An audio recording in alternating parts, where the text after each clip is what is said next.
നമുക്ക് എല്ലാ രംഗത്തും മാതൃകയാകണം. ഞാൻ പറഞ്ഞു വന്ന കാര്യം മഹാനായ റസൂലുള്ളാഹി സ്വല്ലല്ലാഹു അലൈഹി വസല്ലം തങ്ങൾ പറഞ്ഞ പാവങ്ങളോടുള്ള അത് പറഞ്ഞപ്പോഴാണ് നമ്മൾ സ്ത്രീധനത്തിലേക്കൊക്കെ പോയത്.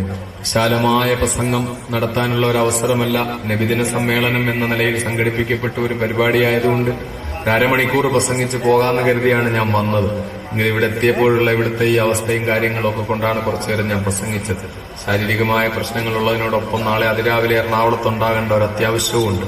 അതുകൊണ്ട് വളരെ പെട്ടെന്ന് പോകേണ്ടതുള്ളത് കൊണ്ട് ദീർഘിപ്പിക്കുന്നില്ല. എന്റെ സഹോദരങ്ങളോട് എനിക്ക് പറയാനുള്ളത്, മഹാനായ നമ്മുടെ നായകൻ റസൂലുള്ളാഹി സ്വല്ലല്ലാഹു അലൈഹി വസല്ലം അവിടുന്ന് പാവങ്ങളോട് കാട്ടിയ കരുണ, അയൽക്കാരോട് കാട്ടിയ കരുണ, മറ്റ് ജാതി മത വിഭാഗത്തിൽപ്പെട്ട ജനങ്ങളോട് കാട്ടിയ കരുണ, ഇതിനെയൊക്കെ പറ്റിയുള്ള ഒരു ബോധ്യം, ജീവികളോട് കാട്ടിയ കരുണ, ഇതേപ്പറ്റിയൊക്കെയുള്ള ഒരു ബോധ്യം നമുക്കുണ്ടാവുകയും നാം നമ്മുടെ നാട്ടിലെ സാധാരണക്കാരായ പാവങ്ങളായ പട്ടിണി കിടക്കുന്ന സഹോദരങ്ങളോട് നമ്മള് ഭക്ഷണം കഴിച്ചാൽ അവരും ഭക്ഷണം കഴിച്ചു എന്ന് ഉറപ്പുവരുത്തിക്കൊണ്ട് കഴിക്കാവുന്ന ഒരവസ്ഥ, നമ്മുടെ അയലത്ത് വീട്ടിൽ കഴിയുന്നവർക്കിടെ കുഞ്ഞുങ്ങൾ പട്ടിണി കിടക്കുന്നില്ല എന്ന് ബോധ്യപ്പെട്ടുകൊണ്ട് നമ്മൾ ഭക്ഷണം കഴിക്കുന്ന ഒരവസ്ഥ, ഈ ഒരവസ്ഥയിലേക്ക് കാര്യങ്ങൾ എത്താൻ നമുക്ക് കഴിഞ്ഞാൽ തീർച്ചയായും നമ്മുടെ ചലനങ്ങൾ കൊണ്ട്, നമ്മുടെ ജീവിതം കൊണ്ട്, നമ്മുടെ പ്രവർത്തനങ്ങൾ കൊണ്ട് നമ്മുടെ സഹോദര സമുദായത്തിൽപ്പെട്ട നിരവധി ആളുകൾക്ക് ഇസ്ലാമിനെ കുറിച്ചുള്ള ധാരണപ്പശക് മാറിക്കിട്ടാൻ, മഹാനായ റസൂലുള്ളാഹി സ്വല്ലല്ലാഹു അലൈഹി വസല്ലം തങ്ങളെ പറ്റിയുള്ള ധാരണപ്പശക് മാറിക്കിട്ടാൻ, റസൂലുള്ളാഹിയെ തങ്ങളുടെ കൂടി വിമോചകനായി കാണാൻ,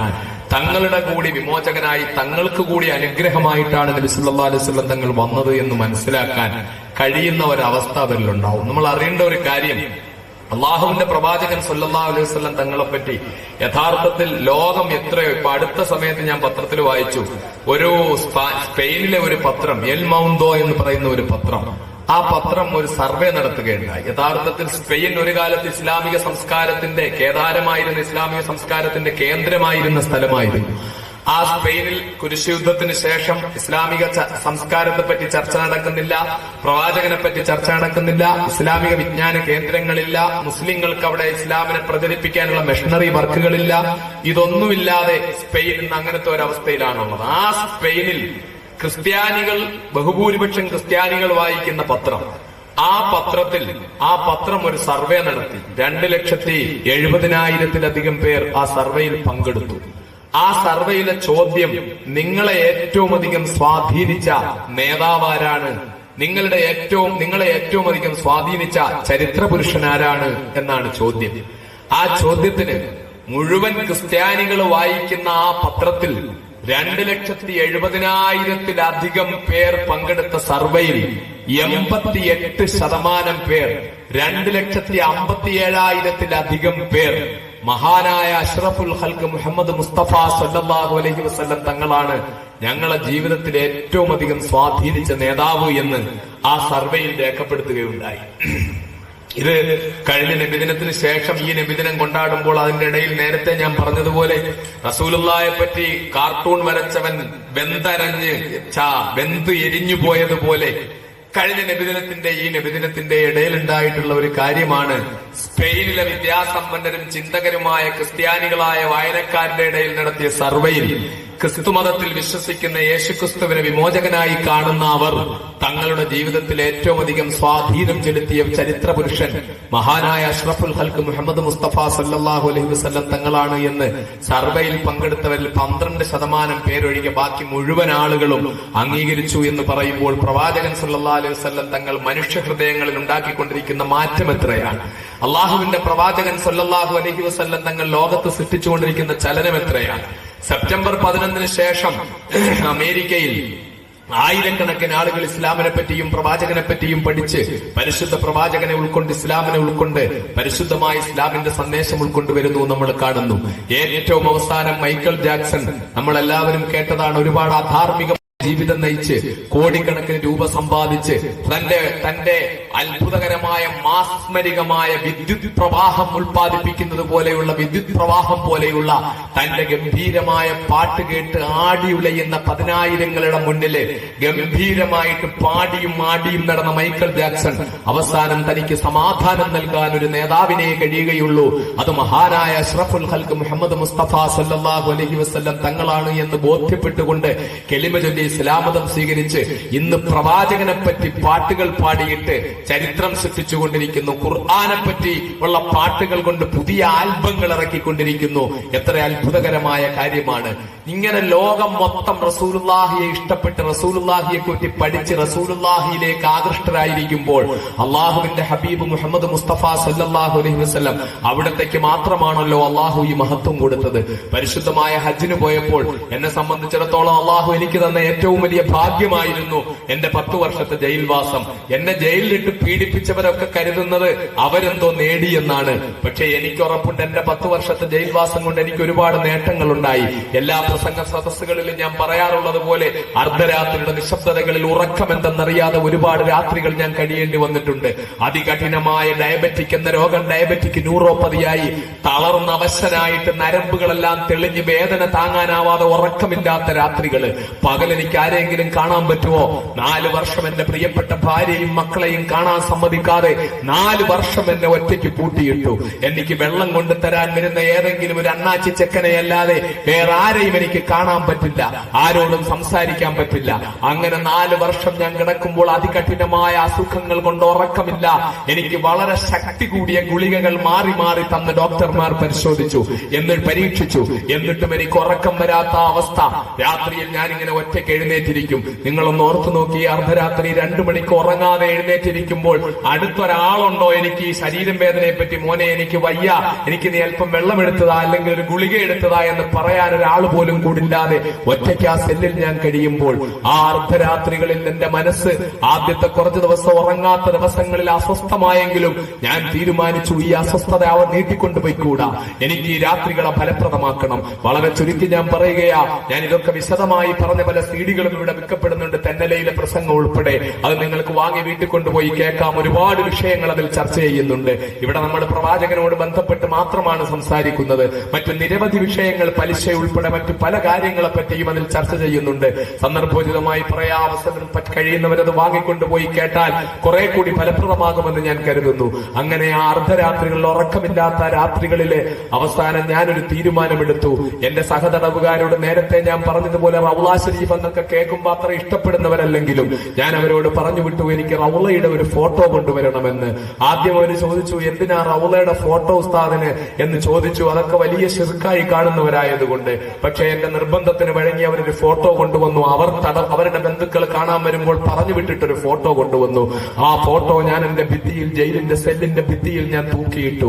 എന്നിട്ട് ഞാൻ ഖിബലയ്ക്ക് നേരെ ഇരുന്ന് ആ ഫോട്ടോ നോക്കിക്കൊണ്ട് എന്റെ അർദ്ധരാത്രികൾ ഒന്നുവെടുത്തുകൊണ്ട് എന്റെ ഹബീബായ അഷ്റഫുൽ ഖൽഖ് മുഹമ്മദ് മുസ്തഫ സല്ലല്ലാഹു അലൈഹി വസല്ലം തങ്ങളുടെ റൗള ശരീഫിലേക്ക് എന്റെ ഹൃദയത്തെ ബന്ധിപ്പിച്ചുകൊണ്ട് പാതിരാത്രികൾ എനിക്ക് സ്വലാത്ത് ചൊല്ലാൻ കഴിഞ്ഞു. ഞാൻ ഇപ്പോഴും കരുതുന്നു, ഞാൻ ജയിലിൽ പോയില്ലായിരുന്നെങ്കിൽ എന്റെ ജീവിതത്തിൽ എനിക്ക് ഇത്രയും സ്വലാത്ത് എല്ലാം പറ്റൂല. തിരക്ക് പിടിച്ച ഈ പുറം ലോകത്തെ ജീവിതത്തിനിടയിൽ എല്ലാത്തിനും പരിമിതികളുണ്ട്.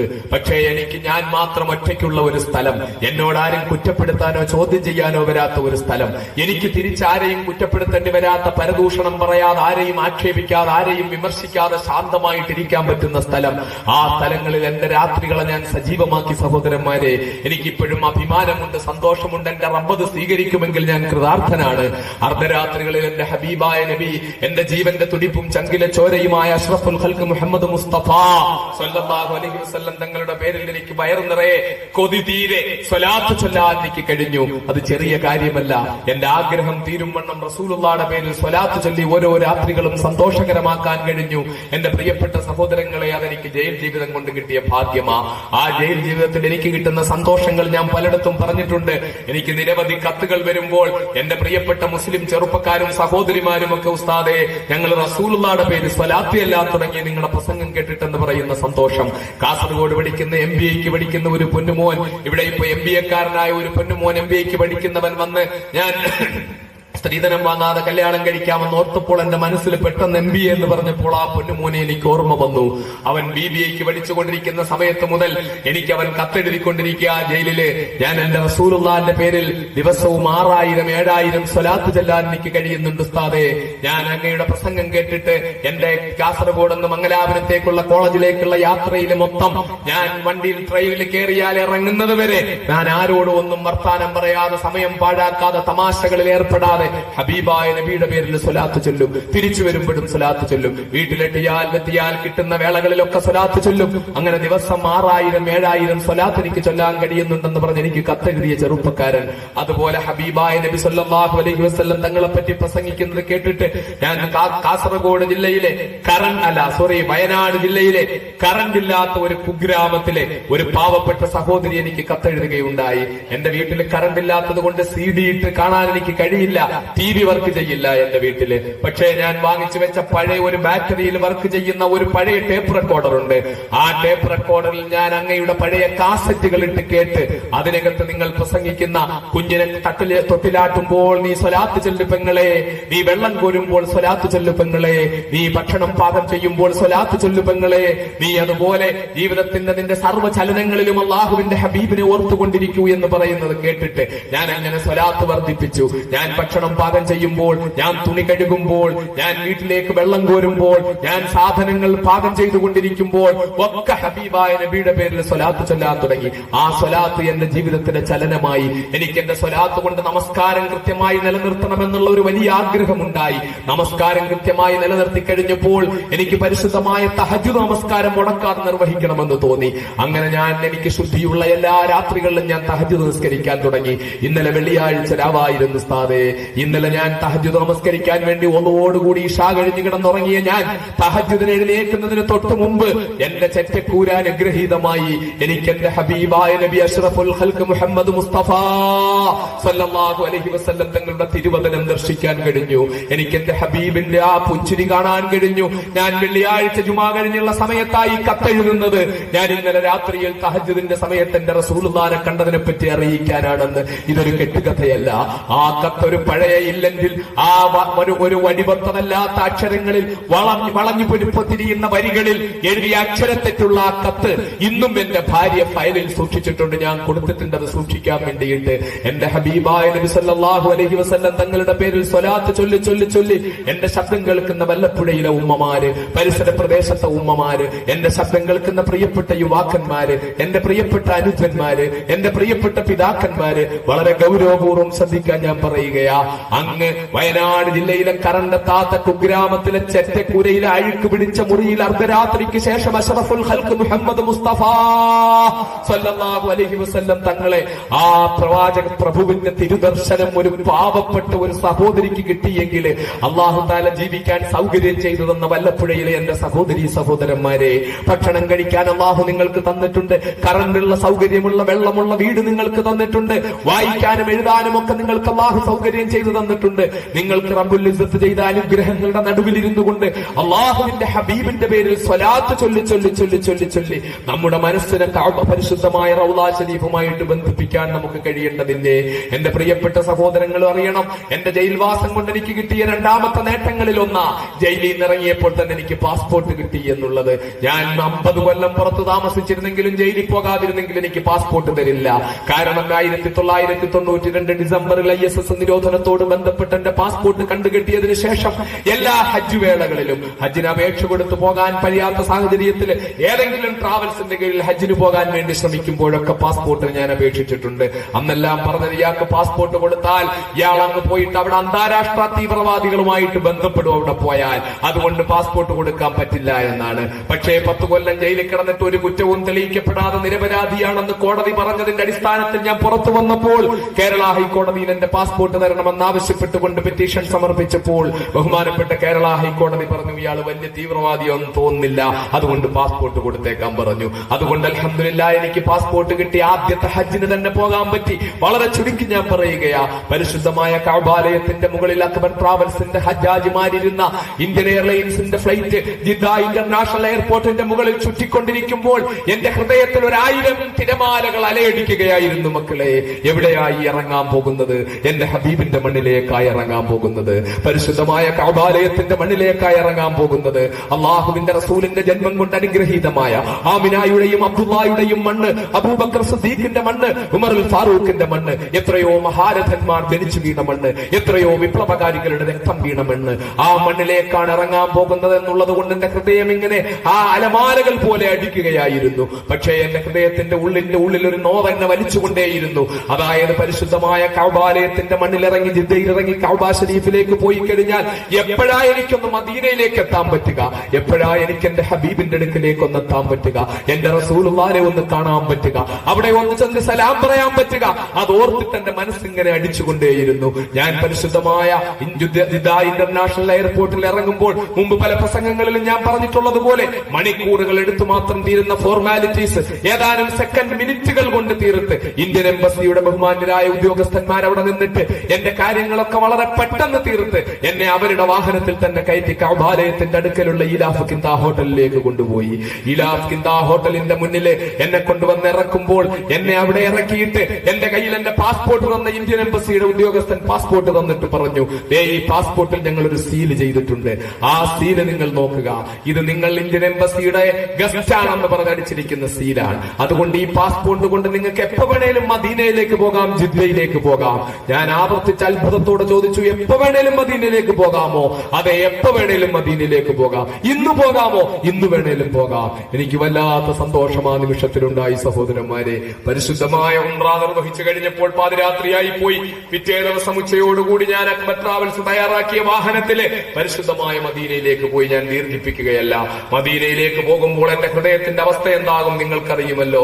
എനിക്കുറപ്പുണ്ട്, ഈ വിനീതനായ ഞാൻ ജീവിതത്തിന്റെ ഏതെല്ലാം ഘട്ടങ്ങളിൽ പ്രതിസന്ധികൾ നേരിട്ടിട്ടുണ്ടെങ്കിലും എന്റെ റബ്ബ് ആ പ്രതിസന്ധികളുടെ അവസാനം എന്നെ സഹായിച്ചിട്ടുണ്ട്. എനിക്ക് ആ പ്രതിസന്ധികളിൽ നിന്നെല്ലാം ഒരു ഫീനിക്സ് പക്ഷിയെ പോലെ അല്ലാഹു വീണ്ടും എന്നെ ഉയർത്തിക്കൊണ്ടുവന്നിട്ടുണ്ട്. ആ ഉയർത്തിക്കൊണ്ടുവന്നതിന്റെ മൊത്തം കാരണം ഞാൻ ഉറച്ചു വിശ്വസിക്കുന്നു, എന്റെ നാക്ക് ഞാൻ ഏറ്റവും ശക്തമായി ചലിപ്പിച്ചിട്ടുള്ളത് എന്റെ ഹബീബായ നബി അഷ്റഫുൽ ഖൽഖ് മുഹമ്മദ് മുസ്തഫ സല്ലല്ലാഹു അലൈഹി വസല്ലം തങ്ങളുടെ പേരിലാ. എന്റെ ഹബീബിനെ ആക്ഷേപിച്ചുകൊണ്ട് CV ചെറിയാൻ ഒരു പുസ്തകം എഴുതി, റസൂലുള്ളാഹിയെ കൊള്ളക്കാരൻ എന്ന് പറഞ്ഞപ്പോൾ, അങ്ങനെ പുസ്തകം എഴുതിയപ്പോൾ ഞാൻ പരസ്യവേദിയിൽ പ്രസംഗിച്ചവനായ എന്റെ ഹബീബായ നബിയെ പറ്റി പുസ്തകം എഴുതിയ CV ചെറിയാനെ അതിന്റെ പേരിൽ ആരെങ്കിലും കൊന്നുകളഞ്ഞാൽ ആ കൊലക്കുറ്റം ഏറ്റെടുത്തുകൊണ്ട് ഞാൻ ജയിലിൽ പോകുമെന്ന് പ്രസംഗിച്ചവനാ. അതിന്റെ പേരിലല്ല ഞാൻ ജയിലിൽ പോയതെങ്കിലും ആ പുസ്തകം ഇന്നത്തെ MLA ആയ അൽഫോൻസ് കണ്ണന്താനം വന്ന് തിരുവനന്തപുരത്ത് ഞങ്ങളുടെ ഒരു പരിപാടിയിൽ പങ്കെടുക്കാൻ വന്നപ്പോൾ പരസ്യവേദിയിൽ അദ്ദേഹം പ്രസംഗിച്ചു. ആ CV ചെറിയാൻ മഹാനായ പ്രവാചകനെ ആക്ഷേപിച്ചുകൊണ്ട് പുസ്തകം എഴുതിയപ്പോൾ അന്ന് രണ്ട് കാലുമുള്ള അന്ന് ഇന്ന് ഒറ്റക്കാലിൽ ജീവിക്കുന്ന ഈ അബ്ദുൽ നാസർ മഅദനി, അന്ന് രണ്ട് കാലുള്ള മഅദനി സിംഹക്കുട്ടിയെ പോലെ എന്റെ മുറിയിലേക്ക് കയറി കുറച്ച് ചെറുപ്പക്കാരുമായിട്ട് വന്നിട്ട് പറഞ്ഞു, ഈ പുസ്തകം നിരോധിക്കണം, അത് നിരോധിച്ചില്ലെങ്കിൽ വമ്പിച്ച പ്രത്യാഘാതങ്ങൾ ഉണ്ടാകുമെന്ന് പറഞ്ഞപ്പോൾ അന്ന് ജില്ലാ കളക്ടറായിരുന്ന ഞാൻ, കോട്ടയം ജില്ലാ കളക്ടറായിരുന്ന ഞാൻ കളക്ടറേറ്റിലെ എന്റെ ചേംബറിൽ ഇരുന്നു കൊണ്ട് അപ്പൊ തന്നെ ഞാൻ ഉത്തരവിട്ടു ആ പുസ്തകം നിരോധിച്ചുകൊണ്ട് എന്ന്. അള്ളാഹുവിന്റെ ഹബീബിനെ ആക്ഷേപിച്ചുകൊണ്ട് എഴുതിയ പുസ്തകം നിരോധിപ്പിക്കാനാ ഞാൻ ആദ്യമായി ചെറുപ്പക്കാരെ സംഘടിപ്പിച്ചുകൊണ്ട് സമരം നടത്തിയത്. അതിന്റെ ബർക്കത്ത് എന്റെ ജീവിതത്തിന്റെ എല്ലാ ഘട്ടങ്ങളിലും എനിക്കുണ്ടായിട്ടുണ്ട്. അള്ളാഹുവിന്റെ ഹബീബ് അഷ്റഫുൽ ഖൽഖ് മുഹമ്മദ് മുസ്തഫ സല്ലല്ലാഹു അലൈഹി വസല്ലം തങ്ങളെ മഹൗന്ത്, സ്വർഗത്തിന്റെ അടിത്തട്ടിൽ കിടന്ന് ശിക്ഷ അനുഭവിക്കുന്ന പിശാചി എന്ന ഒരു പദം, മഹൗന്ത് എന്ന ഒരു കഥാപാത്രത്തിന് തുല്യമായി എന്റെയും നിങ്ങളുടെയും ജീവന്റെ തുടിപ്പായ അഷ്റഫുൽ ഖൽഖ് മുഹമ്മദ് മുസ്തഫ സല്ലല്ലാഹു അലൈഹി വസല്ലം തങ്ങളെ പറ്റി സൽമാൻ റുഷ്ദി എഴുതിയപ്പോൾ ആ പുസ്തകത്തെ പറ്റി കേരളത്തിലെ ജനങ്ങളെ ഉത്ബുദ്ധമാക്കിക്കൊണ്ട് സംസാരിച്ച് കേരളത്തിൽ അങ്ങോളം ഇങ്ങോളം സൽമാൻ റുഷ്ദി ഇന്ത്യയുടെ ഏത് ഭാഗത്ത് സന്ദർശിച്ചാലും കേരളത്തിൽ ഞങ്ങൾ പ്രതിഷേധത്തിന്റെ തീജ്വാല ഉയർത്തുമെന്ന് പറഞ്ഞുകൊണ്ട് പ്രസംഗിക്കുകയും ആ പുസ്തകത്തിനെതിരെ ശക്തമായി രംഗത്ത് വരികയും ചെയ്തു എന്നത് അള്ളാഹുവിന്റെ ഹബീബിനോട് എനിക്ക് തന്ന സ്നേഹത്തിന്റെ പേരിൽ ഞാൻ ചെയ്തതാ. ഞാനിത് പറഞ്ഞു വരുന്നത് എന്റെ ഹബീബായ നബി സല്ലല്ലാഹു അലൈഹി വസല്ലം തങ്ങളെ പറ്റി പ്രസംഗിച്ച് ആയിരക്കണക്കിന് ചെറുപ്പക്കാർ റസൂലുള്ളാഹിയുടെ പേരിൽ സ്വലാത്ത് നിത്യമാക്കുന്ന, ഇപ്പോഴും പോകുന്ന ഒരുപാട് സ്ഥലങ്ങളിൽ എന്റെ പ്രിയപ്പെട്ട അനുജന്മാര് വന്നിട്ട് പറയാറുണ്ട്, ഉസ്താദേ സ്വലാത്ത് ചെല്ലാറുണ്ട് കേട്ടോ, സ്വലാത്ത് ചെല്ലാറുണ്ട് കേട്ടോ. എനിക്ക് അതിൽ കിട്ടുന്ന ഒരു സന്തോഷത്തെക്കാൾ അഭിമാനത്തെക്കാളും മറ്റെന്താ മക്കളെ വേറെ എനിക്ക് ദുനിയാവിന് കിട്ടാനുള്ളത്. ഞാൻ അങ്ങനെ പരിശുദ്ധമായ റസൂലുള്ളാഹിന്റെ റൗള ശരീഫിലേക്ക് പോകാൻ വേണ്ടിയിട്ട് ആ പാസ്പോർട്ടിന്റെ ബലത്തിൽ ഞാൻ പോയി. അൽഹംദുലില്ലാഹ് മണിക്കൂറുകളോളം യാത്ര ചെയ്ത് പരിശുദ്ധമായ മദീന ശരീഫിന്റെ മുമ്പിലെത്തിയപ്പോൾ അള്ളാഹുവിന്റെ റസൂലിന്റെ പച്ചക്കുബ്ബ ഉയർന്നു കാണുന്നത് കാണുമ്പോൾ അസ്സലാത്തു അസ്സലാത്തു വസ്സലാമു അലൈക യാ സയ്യിദി യാ റസൂലല്ലാഹ് ഖുദ് ബിയദി ഖല്ലത് ഹീലതി അദ്രിക്നി മുറാദി എന്ന എനിക്ക് എന്റെ ജീവിതത്തിൽ ഏറ്റവും ഇഷ്ടപ്പെട്ട് ഞാൻ ചൊല്ലാറുള്ള സ്വലാത്ത്, വളരെ പ്രിയത്തോടെ ചൊല്ലാറുള്ള സ്വലാത്ത്, എന്റെ എല്ലാ പ്രസംഗ വേദികളും ഞാൻ ആരംഭിക്കുമ്പോൾ ചൊല്ലാറുള്ള സ്വലാത്ത്, ആ സ്വലാത്ത് ചൊല്ലിക്കൊണ്ട് ഞാൻ ഇങ്ങനെ റസൂലുള്ളാഹിനെ, ഞാനും എന്റെ ഭാര്യയും അഡ്വക്കേറ്റ് അക്ബർ അലിയും മുഹമ്മദ് റജീബും ഒക്കെ ഉൾപ്പെടെയുള്ളവർ എന്റെ പ്രിയപ്പെട്ട റസൂലുള്ളാഹിന്റെ റൗള ശരീഫിന്റെ അടുക്കലേക്ക് പോവുകയാ. റൗള ശരീഫിന്റെ തൊട്ടടുത്തെത്തി ഒരു മലയാളിയായ സഹോദരന്റെ ഫ്ളാറ്റിൽ കയറി പെട്ടെന്ന് തന്നെ കുളിച്ചു വൃത്തിയായി എന്റെ ഹബീബിന്റെ അടുക്കലേക്ക് പോകുന്നത് കൊണ്ട് ഇടാവുന്ന ഏറ്റവും നല്ല ഡ്രസ് എടുത്തിട്ട് പുരട്ടാവുന്ന ഏറ്റവും നല്ല സുഗന്ധം പുരട്ടി റസൂലുള്ളാഹിന്റെ അടുക്കലേക്ക് എത്താൻ വേണ്ടിയിട്ട് പരിശുദ്ധമായ റൗള ശരീഫിന്റെ അടുക്കലെ ബാബുസലാമിന്റെ അടുക്കലേക്ക് എന്റെ വണ്ടി, എന്റെ വീൽ ചെയർ ഒരു ജീപ്പ് പോലെ ഓടുന്ന സ്പീഡിൽ ഓടിപ്പോയി റൗള ശരീഫിന്റെ ബാബുസലാമിന്റെ മുമ്പിലെത്തിയപ്പോൾ ഹൃദയം പൊട്ടിപ്പോകുന്ന അവസ്ഥയാ. 10,000-കണക്കിന് ജനങ്ങൾ ബാബുസലാമിന്റെ ചുറ്റും തടിച്ചുകൂടി നിൽക്കുകയാ. ഒരു മണ്ണ് നുള്ളിയിടാൻ സ്ഥലമില്ലാത്തതുപോലെ റൗള ശരീഫിനോട് ബന്ധപ്പെട്ട പള്ളിക്കുള്ളിൽ മൊത്തം ജനങ്ങൾ ഞെങ്ങിഞ്ഞെരിഞ്ഞിരിക്കുകയാ. പാതിരാത്രിയിൽ ഇത്രയും ബുദ്ധിമുട്ടി റസൂലുള്ളാഹിന്റെ അടുക്കൽ വന്നിട്ട് എന്റെ ഹബീബിന്റെ തിരുസൗധത്തിലേക്ക് എനിക്കൊന്ന് എത്താൻ പറ്റില്ലേ എന്നോർത്ത് വല്ലാത്ത വേദനയോടെ ഞാൻ ഇങ്ങനെ ഇരിക്കുകയാ. എന്റെ കൂടെ ഉണ്ടായിരുന്ന മദീനയിൽ ഒരു പള്ളിയിൽ ഇമാമായി ജോലി ചെയ്യുന്ന എന്റെ ഭാര്യ സഹോദരനുണ്ട്, ഹാഫിള് മുഹമ്മദ് ഇസ്ഹാഖ് മൗലവി. അയാൾ പോയിട്ട് അവിടുത്തെ പ്രധാനപ്പെട്ട പല ഉദ്യോഗസ്ഥരോടും സംസാരിച്ചു നോക്കി എന്നെ ഒന്നകത്തേക്ക് കയറ്റിവിടാൻ. എല്ലാരും പറഞ്ഞു എങ്ങനെയാ കയറുന്നത്, ഒരു മണ്ണ് നുള്ളിയിടാൻ സ്ഥലമില്ലാത്ത ഭാഗം ചൂണ്ടിക്കാണിച്ചിട്ട് എങ്ങനെ പോകാൻ പറ്റുമെന്ന് ചോദിക്കയാ. പക്ഷെ എനിക്ക് ആ രാത്രിയിൽ ഒന്ന് പോയേ പറ്റൂ. അവിടെ എത്തിയിട്ട് റസൂലുള്ളാഹിന്റെ റൗള അപ്പുറത്തുള്ളപ്പോൾ ജനത്തിരക്കിന്റെ ഇടയിൽ എങ്ങനെയാ എനിക്ക് ഇരിക്കാൻ കഴിയുക? ഹബീബിന്റെ അടുക്കലേക്കൊന്ന് പോകാതിരിക്കാൻ എങ്ങനെയാ പറ്റുക? അവസാനം അതാ ഒരു ഉയർന്ന ഉദ്യോഗസ്ഥനെ പോയി എങ്ങനെയോ തേടി പിടിച്ചു കൊണ്ടുവന്ന് അയാൾ അവിടെ തന്നെ പള്ളിയിൽ തൊട്ടടുത്ത് ജോലി ചെയ്യുന്നത് കൊണ്ടുള്ള പരിചയത്തിലും നന്നായിട്ട് കൊളോക്കിയൽ അറബി സംസാരിക്കാൻ കഴിയുന്നത് കൊണ്ടും ശക്തമായി പോയി കാര്യങ്ങൾ അവതരിപ്പിച്ച് അദ്ദേഹത്തെ വിളിച്ചു കൊണ്ടുവന്നപ്പോൾ അദ്ദേഹത്തോട് എന്നെ പറ്റിയൊക്കെ പറഞ്ഞു കൊടുത്തതിന്റെ അടിസ്ഥാനത്തിൽ അദ്ദേഹം എന്റെ അടുക്കൽ വന്നിട്ട് തുണിയൊന്ന് ഉയർത്താൻ പറഞ്ഞ് തുണി ഉയർത്തി കാണിച്ചപ്പോൾ ഞാൻ കൃത്രിമക്കാലാണ് ധരിച്ചിരിക്കുന്നതെന്ന് കണ്ടപ്പോൾ ആ മനുഷ്യൻ പെട്ടെന്ന് തന്നെ വരൂ എന്ന് പറഞ്ഞ് എന്നെ വിളിച്ചു കൊണ്ടുപോയി. കുറെ മുന്നോട്ട് വീൽ ചെയർ ഒരുങ്ങിക്കഴിഞ്ഞപ്പോൾ പറഞ്ഞു ഇനി വീൽ ചെയർ മുമ്പോട്ട് പോവില്ല, അതുകൊണ്ട് നിങ്ങൾ വീൽ ചെയറിൽ നിന്ന് ഇറങ്ങുക, ഞാൻ എങ്ങനെങ്കിലും വാതിൽ കിടത്തി വിടാം, പിന്നെ നിങ്ങൾ അങ്ങ് പൊക്കൊള്ളുക, നടന്നു പോകാൻ കഴിയുമെങ്കിൽ. എനിക്കാണെങ്കിലോ ഇപ്പോഴത്തെ എന്റെ അവസ്ഥയിൽ ഒരു 10 അടി നടക്കാൻ പറ്റാത്ത ആളാണ്. എന്തായാലും എന്നെ കൊണ്ടുപോയിട്ട് അകത്തേക്ക് കയറ്റി വിട്ടു. ആ മനുഷ്യൻ വീൽ ചെയറിൽ നിന്ന് ഇറക്കി എന്നെ ഉള്ളിലേക്ക് കയറ്റി വിട്ടു. ഇരുന്നവരുടെ തലയിലും മുതുകിലുമൊക്കെ പിടിച്ചും ചവിട്ടിയും ഒക്കെ ആയിട്ട് വീഴാൻ പോയും എഴുന്നേറ്റും ഒക്കെ ആയിട്ട് ഞാൻ വേച്ച് നടക്കുകയാ. എന്റെ ഹബീബിന്റെ തിരുസൗധത്തിലേക്ക് നടക്കുകയാ. എന്റെ ജീവിതത്തിൽ എന്റെ കാല് നഷ്ടപ്പെട്ടതിന്റെ പേരിൽ സഹോദരന്മാരെ, അതിനു മുമ്പ് ഒരിക്കലും കാല് നഷ്ടപ്പെട്ടതിന്റെ പേരിൽ ഞാൻ കരഞ്ഞിട്ടില്ലെങ്കിലും എന്റെ കാല് നഷ്ടപ്പെട്ടത് സന്തോഷമായിട്ട് എനിക്ക് തോന്നിയിട്ടില്ല. അതിന്റെ പേരിൽ എനിക്ക് സന്തോഷം തോന്നിയിട്ടില്ല. പക്ഷേ 1992 ആഗസ്റ്റ് മാസം 6-ാം തീയതി RSSകാരുടെ ബോംബേറിൽ വലതുകാല് മുറിച്ചു മാറ്റപ്പെട്ടതിന് ശേഷം എന്റെ കാല് നഷ്ടപ്പെട്ടതിൽ എനിക്ക് സന്തോഷം തോന്നിയ മുഹൂർത്തമാ മക്കളെ. എനിക്ക് കാലുണ്ടായിരുന്നെങ്കിൽ വെളുപ്പാങ്കാലം വരെ നിന്നാലും സുബഹി വരെ നിന്നാലും സുബഹി നിസ്കരിച്ചിട്ട് വീണ്ടും ഒന്ന് പുറത്തു നിന്നാലും എനിക്ക് അകത്തേക്ക് കടക്കാൻ പറ്റൂല. കാരണം അത്ര കഠിനമായ തിരക്കാണ്. പക്ഷേ കാലില്ലാത്തതിന്റെ പേരിൽ എന്റെ റബ്ബ് ഒരു കാല് നഷ്ടപ്പെടുത്തിയതിന്റെ പേരിലാണല്ലോ ഈ രാത്രി തന്നെ എനിക്ക് അകത്തേക്ക് കടക്കാൻ പറ്റിയത്, എന്റെ റസൂലുള്ളാഹിന്റെ തിരുസവിധത്തിലേക്ക് എത്താൻ പറ്റിയത്. എന്റെ പ്രിയപ്പെട്ട സഹോദരന്മാരെ, ആ നിമിഷം ഞാൻ ഒരിക്കലും മറക്കൂല. വേച്ച് ആരുടെയൊക്കെയോ കയ്യിൽ പിടിച്ച് ഹബീബായ നബിയുടെ അടുക്കലേക്ക് ഞാൻ എത്തുന്ന രംഗം, അല്ലാഹുവിന്റെ റസൂലിന്റെ റൗളാ ശരീഫിലെ തിരു റസൂലിന്റെ പരിശുദ്ധമായ ഖബറിന്റെ അടുക്കലേക്ക് എത്തുന്ന രംഗം, കറുത്തുമാർക്ക് ചെയ്യപ്പെട്ടിട്ടുള്ള കറുത്ത വൃത്തം കൊണ്ട് അടയാളം ചെയ്യപ്പെട്ടിട്ടുള്ള ആ ഭാഗത്ത് ചെന്ന് നിന്നുകൊണ്ട് അബൂബക്കർ സിദ്ദീഖിന്റെയും ഉമറുൽ ഫാറൂഖിന്റെയും ചാരത്ത് കിടക്കുന്ന മഹാനായ അഷ്റഫുൽ ഖൽഖ് മുഹമ്മദ് മുസ്തഫ സല്ലല്ലാഹു അലൈഹി വസല്ലം തങ്ങൾക്ക് മനസ്സ് തുറന്ന് ഹൃദയം തുറന്ന് സലാം പറഞ്ഞ് പൊട്ടിക്കരഞ്ഞുകൊണ്ട് സലാം പറയാൻ പറ്റിയ ആ രംഗം, പടച്ചവനെ വല്ലാത്ത ഒരു നിമിഷമാണല്ലോ അത്. ഹബീബായ നബിയുടെ അടുക്കൽ ആദ്യമായി എത്തുന്ന ഒരാളിന്റെ വികാരം, റസൂലുള്ളാഹിന്റെ അടുക്കൽ എത്താൻ 18ാമത്തെ വയസ്സ് മുതൽ ആഗ്രഹിച്ച ഒരു ആളിന്റെ വികാരം. എന്റെ ഹബീബിന്റെ തിരുസവിധത്തിൽ നിന്നുകൊണ്ട് ഞാൻ കാണുന്നത് എന്താ? വെളുത്ത വെള്ളാരങ്കല്ല് പോലിരിക്കുന്ന യൂറോപ്യൻ റസൂലുള്ളാഹിന്റെ മുന്നിൽ നിന്ന് പൊട്ടിക്കരയുകയാ. കറുത്ത കരിമാടിക്കുട്ടൻ സ്പ്രിംഗ് പോലെ മുടികളുള്ള പത്തിരി പോലെ പരന്ന മൂക്കുള്ള തടിച്ച ചുണ്ടുകളുള്ള ആഫ്രിക്കക്കാരൻ അള്ളാന്റെ റസൂലിന്റെ തിരുസവിധത്തിൽ നിന്ന് പൊട്ടിക്കരയുകയാ. മലേഷ്യയിൽ നിന്ന് വന്നവൻ പൊട്ടിക്കരയുകയാ. ഇന്തോനേഷ്യയിൽ നിന്ന് വന്നവൻ പൊട്ടിക്കരയുകയാ. അമേരിക്കയിൽ നിന്ന് വന്നവൻ, ഫ്രാൻസിൽ നിന്ന് വന്നവൻ, എല്ലാവരും പൊട്ടിക്കരയുകയാ. ഈ ലോകരാഷ്ട്രങ്ങൾ മൊത്തം എത്തിച്ചേരുന്ന ഒരു നേതാവ് വേറെ ആരാ മക്കളെ? ലോക സംസ്കാരങ്ങൾ മൊത്തം വന്നു ചേരുന്ന ഒരു ഖബർ വേറെ ഏതാ മക്കളെ? ആരുടെ ഖബറാ മക്കളെ? ഈസാ നബിയുടെ ഖബർ എവിടെയാ മക്കളെ? മൂസാ നബിയുടെ ഖബർ എവിടെയാ മക്കളെ? ഇബ്രാഹിം നബിയുടെ ഖബർ എവിടെയാ മക്കളെ? അയ്യൂബ് നബിയുടെ ഖബർ എവിടെയാ മക്കളെ? ദാവൂദ് നബിയുടെ ഖബർ എവിടെയാ മക്കളെ? ലോകം മൊത്തം കീഴടക്കിയ സുലൈമാൻ നബിയുടെ ഖബർ എവിടെയാ മക്കളെ? എവിടെയാ 10,000 ലക്ഷങ്ങൾ ഓരോ ദിവസവും വന്നടിയുന്ന ഖബർ വേറെ ഏതാ മക്കളെ? ലക്ഷങ്ങൾ മൊത്തം വന്നിട്ട് നിന്ന് സ്വലാത്ത് ചൊല്ലുന്ന ഖബർ ഏതാ മക്കളെ? എവിടെയാ അല്ലാഹുവിന്റെ ഹബീബല്ലാതെ വേറെ ആരാ മക്കളെ? ഒന്ന് ഓർത്തു നോക്കൂ എന്റെ പ്രിയപ്പെട്ട സഹോദരന്മാരെ. വെള്ളക്കാരൻ വന്ന് ചൊല്ലുന്ന സ്വലാത്ത് അവൻ മാത്രം ചൊല്ലുന്ന സ്വലാത്താണോ? ആഫ്രിക്കക്കാരൻ ചൊല്ലുന്ന സ്വലാത്ത് അവൻ മാത്രം ചൊല്ലുന്ന സ്വലാത്താണോ? യൂറോപ്യൻ ചൊല്ലുന്ന സ്വലാത്ത് അവൻ മാത്രം ചൊല്ലുന്ന സ്വലാത്താണോ? കേരളീയൻ പോയി ചൊല്ലുന്ന സ്വലാത്ത് അവൻ മാത്രം ചൊല്ലുന്ന സ്വലാത്താണോ? അല്ല. ലോകത്തുള്ള മുഴുവൻ ജനങ്ങളും മുസ്ലിങ്ങളും ചൊല്ലുന്ന സ്വലാത്ത് മാത്രമാണോ? അല്ല. ലോകത്തുള്ള മുഴുവൻ ജിന്നുകളും ചൊല്ലുന്ന സ്വലാത്ത് മാത്രമാണോ? അല്ല. പ്രപഞ്ചത്തിലെ സർവ്വ മലക്കുകളും ചൊല്ലുന്ന സ്വലാത്ത് മാത്രമാണോ? അല്ല. പിന്നെ ആര് ചൊല്ലുന്നു ഈ സ്വലാത്ത്? ഇന്നല്ലാഹ് ഇന്നല്ലാഹ് ഇന്നല്ലാഹ വ മലായികതഹു യുസല്ലൂന അലൻ നബി യാ അയ്യുഹല്ലദീന ആമനൂ സ്വല്ലൂ അലൈഹി വസല്ലിമൂ തസ്ലീമാ. ഞാൻ നോമ്പ് നോക്കുന്നു, നിങ്ങൾ നോമ്പ് നോക്ക്. ഞാൻ സക്കാത്ത് കൊടുക്കുന്നു, നിങ്ങൾ സക്കാത്ത് കൊടുക്ക്. ഞാൻ നമസ്കരിക്കുന്നു, നിങ്ങൾ നമസ്കരിക്ക്. ഞാൻ ഹജ്ജ് ചെയ്യുന്നു, നിങ്ങൾ ഹജ്ജ് ചെയ്യേ. ഞാൻ സ്വതക്ക ചെയ്യുന്നു, നിങ്ങൾ സ്വതക്ക ചെയ്യേ.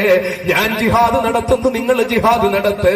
എവിടെയും വിശുദ്ധ ഖുർആനിൽ ഇല്ലല്ലോ മക്കളെ അള്ള ചെയ്യുന്ന ഒരു കാര്യം ചെയ്യാൻ അബ്ദുൽ നാസറിനെ പോലെ നിസ്സാരനോട് കൽപ്പിച്ചത് ഈ ഇരിക്കുന്ന എന്റെ സഹോദരന്മാരെ പോലൊരു നിസ്സാരരായ നമ്മളോട് കൽപ്പിച്ചത് അള്ള ചെയ്യുന്ന കാര്യം ചെയ്യാൻ പറഞ്ഞത്, അവന്റെ മലക്കുകൾ ചെയ്യുന്നത് ചെയ്യാൻ പറഞ്ഞത്. ഇന്നല്ലാഹ വ മലായികതഹു യുസല്ലൂന അലൻ നബി. അല്ലാഹുവും അവന്റെ മലക്കുകളും സ്വലാത്ത് ചൊല്ലുന്നവന്റെ നബിയുടെ പേരിൽ. അതുകൊണ്ട് സ്വല്ലൂ, നിങ്ങളും സ്വലാത്ത് ചൊല്ല്. വസല്ലിമു, അള്ള സ്വലാത്താണ് ചൊല്ലുന്നത്. നിങ്ങൾ സ്വലാത്ത് മാത്രം ചൊല്ലിയാൽ പോരാ. വസല്ലിമു, നിങ്ങളുടെ സലാമും ചൊല്ല്. അല്ലാഹുവിന്റെ റസൂലിന് നിങ്ങളും സലാം ചൊല്ല്, നിങ്ങളും സലാം ചൊല്ല്. ജോർജ് ബുഷിന് നാളെ തോന്നുവാണ് ഇസ്ലാം സ്വീകരിക്കണമെന്ന്. ബറാക് ഒബാമയ്ക്ക് തോന്നുകയാണ് ഇസ്ലാം സ്വീകരിക്കണമെന്ന്. ബിൽ ക്ലിന്റന് തോന്നുകയാണ് ഇസ്ലാം സ്വീകരിക്കണമെന്ന്. ചാവേസിന് തോന്നുകയാണ് ഇസ്ലാം സ്വീകരിക്കണമെന്ന്. ഫിഡൽ കാസ്ട്രോയ്ക്ക് തോന്നുകയാണ് ഇസ്ലാം സ്വീകരിക്കണമെന്ന്. പക്ഷേ അവര് നിബന്ധന വെക്കുന്നു, ഞങ്ങൾ ഇസ്ലാം സ്വീകരിച്ചു കൊള്ളാം, ഞങ്ങൾ അള്ളാഹുവിന്റെ ഏകത്വത്തെ അംഗീകരിച്ചു കൊള്ളാം, ഞങ്ങൾ കഅബാലയത്തിലേക്ക് പൊക്കൊള്ളാം, ഞങ്ങൾ നോമ്പ് നോറ്റുകൊള്ളാം, ഞങ്ങൾ ഹജ്ജ് ചെയ്തു കൊള്ളാം, ഞങ്ങൾ സക്കാത്ത് കൊടുത്തുകൊള്ളാം. പക്ഷേ ഞങ്ങൾ മുഹമ്മദ് നബി അന്ത്യപ്രവാചകനാണെന്ന് അംഗീകരിക്കാൻ പറ്റില്ല എന്ന് പറഞ്ഞാൽ ഈ ലോകത്തുള്ള സർവ്വ മനുഷ്യരും ഒന്നടങ്കം വന്നിട്ട്, സർവ്വ വെള്ളക്കാരും ഒന്നടങ്കം വന്നിട്ട്, സർവ്വ സാമ്രാജ്യത്വ ശക്തികളും ഒന്നടങ്കം വന്നിട്ട്, സർവ്വ ജൂത പരീക്ഷകളും ഒന്നടങ്കം വന്നിട്ട് പറയുകയാ മുഹമ്മദിനെ അംഗീകരിക്കാൻ പറ്റില്ല, ഞങ്ങൾ ഇസ്ലാം സ്വീകരിച്ചോളാന്ന് പറഞ്ഞാൽ അവനിൽ ആരെങ്കിലും ഒരുത്തനെ മുസ്ലിമായ ആരെങ്കിലും കാണുമോ മക്കളെ? അവന് മുസ്ലിമാകാൻ പറ്റുമോ? ആർക്കെങ്കിലും മുസ്ലിമാകണമെങ്കിൽ അല്ലാഹു റബ്ബുൽ ഇസ്സത്തിന്റെ പേരിനോടൊപ്പം മഹാനായ അഷ്റഫുൽ ഖൽഖ് മുഹമ്മദ് മുസ്തഫ സല്ലല്ലാഹു അലൈഹി വസല്ലം തങ്ങളുടെ പേര് പറയണ്ടേ? ആ പേര് പറഞ്ഞു മുസ്ലിമാകുന്നവൻ അവിടുന്ന് മുസ്ലിമായിട്ട് ഇങ്ങോട്ട് ഇറങ്ങി വന്നാൽ ആദ്യം അവന് നിർബന്ധമാകുന്നത് നമസ്കാരമാ. ആ നമസ്കാരത്തിന് വേണ്ടി അവൻ ലോകത്തെ ഏതൊരു പള്ളിക്ക് മുമ്പിലേക്ക് പോയാലും, ആ പള്ളി ആരുടെ പള്ളിയായാലും, ആ പള്ളിയിൽ നിന്ന് ഉയർന്നു കേൾക്കുന്ന ശബ്ദത്തില് അല്ലാഹുവിന്റെ റസൂലിന്റെ പേര് പറയാത്ത പള്ളിയുണ്ടോ മക്കളെ? അശ്ഹദു അന്ന മുഹമ്മദർ റസൂലുള്ളാഹ് എന്ന് കേൾക്കാത്ത പള്ളിയുണ്ടോ? അങ്ങനെ ബാങ്ക് കേട്ടിട്ട് പള്ളിയിലേക്ക് പോയി നമസ്കരിക്കാൻ വേണ്ടി അങ്ങ് സ്നാനം ചെയ്താൽ, ഒളുവെടുത്താൽ അവിടെ റസൂലുള്ളാഹിന്റെ പേര് പറഞ്ഞല്ലേ ഒളുവെടുക്കുന്നത്. അത് കഴിഞ്ഞിട്ട് അകത്തേക്ക് കയറി നമസ്കരിക്കാൻ നിന്നാൽ ഇഖാമത്ത് കേട്ടാൽ അള്ളാന്റെ റസൂലിന്റെ പേര് പറഞ്ഞിട്ടല്ലേ ഇഖാമത്ത് ചൊല്ലുന്നത്. അത് കഴിഞ്ഞ് നമസ്കരിക്കാൻ നിന്നാൽ അല്ലാഹു തആല നമസ്കാരത്തിൽ ഒരുപാട് ഇളവ് കൊടുത്തിട്ടുണ്ട്. ഒരു മനുഷ്യൻ യാത്രയിലാണെങ്കിൽ 4 റക്അത്ത് 2 റക്അത്ത് ആക്കാം.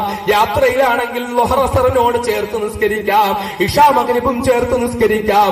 പക്ഷേ ഈ ഇളവുകളൊക്കെ ചൊല്ലുമ്പോൾ ഒരൊറ്റ നിസ്കാരത്തിന്റെ ഇളവിലും അള്ളാന്റെ റസൂലിന്റെ പേര് പറയാതെ ഒരു നിസ്കാരം കൊടുത്തിട്ടില്ല.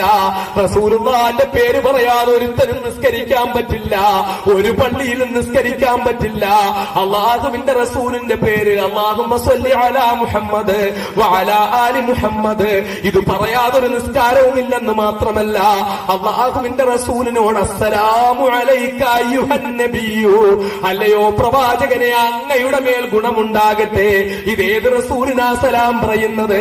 ആയിരക്കണക്കിന് കിലോമീറ്ററുകൾക്ക് അപ്പുറത്തുള്ള പച്ചക്കുപ്പയുടെ അടിയിൽ കഴിയുന്ന റൗള ഷരീഫിലുള്ള റസൂലുള്ളാഹിന്റെ ഭൗതിക ശരീരത്തോട് മാത്രമാണോ ഈ സലാം?